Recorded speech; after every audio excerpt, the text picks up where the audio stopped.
European union के ambassador ने खत लिखा पाकिस्तान को कि आप रूस के खिलाफ उसके मुखालिफ स्टेटमेंट दें, उसके खिलाफ वोट दें। मैं ये यूरोपियन यूनियन के एम्बेसडर से पूछता हूं कि क्या आपने हिंदुस्तान को भी ये खत लिखा था?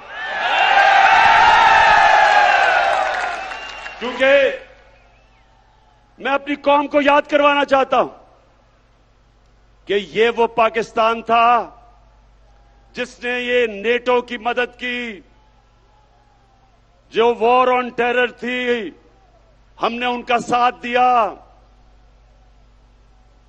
मैं कभी ना साथ देता, मैं अपनी मुल्क को बाहर रखता उस जंग से, लेकिन उस वक्त का जो सरबराह था उन्होंने उनका साथ दिया।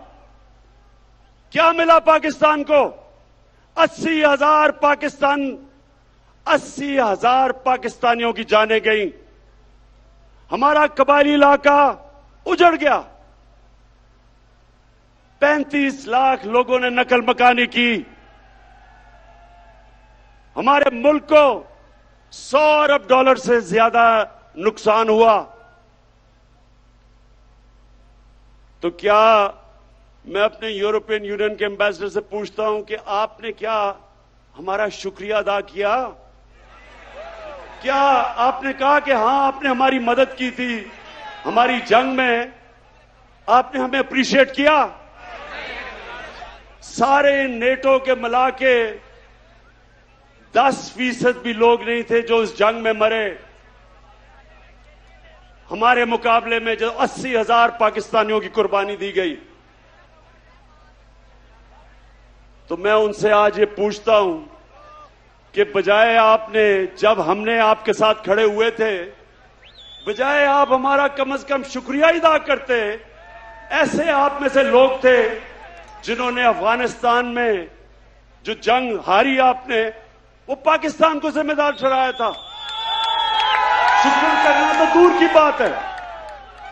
और दूसरा, जब कश्मीर में हिंदुस्तान ने इंटरनेशनल कानून तोड़ा, यूनाइटेड नेशंस की सिक्योरिटी काउंसिल की रेजोल्यूशंस की खिलाफ वर्जी करते हुए जो कश्मीर का स्टेटस खत्म किया, क्या आप में से किसी ने हिंदुस्तान से कोई राब्ता तोड़ा, कोई उनकी तनकीद की, कोई तिजारत बंद की?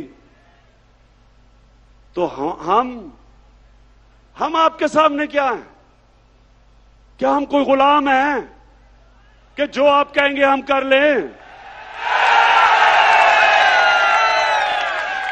और मैं मेलसी के लोगों, मैं आपको बताऊं कि इनको ये गलत आदतें पड़ी किधर से हैं।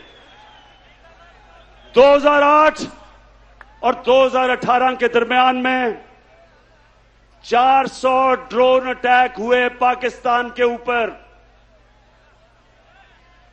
जब जरदारी मुल्क की बड़ी बीमारी,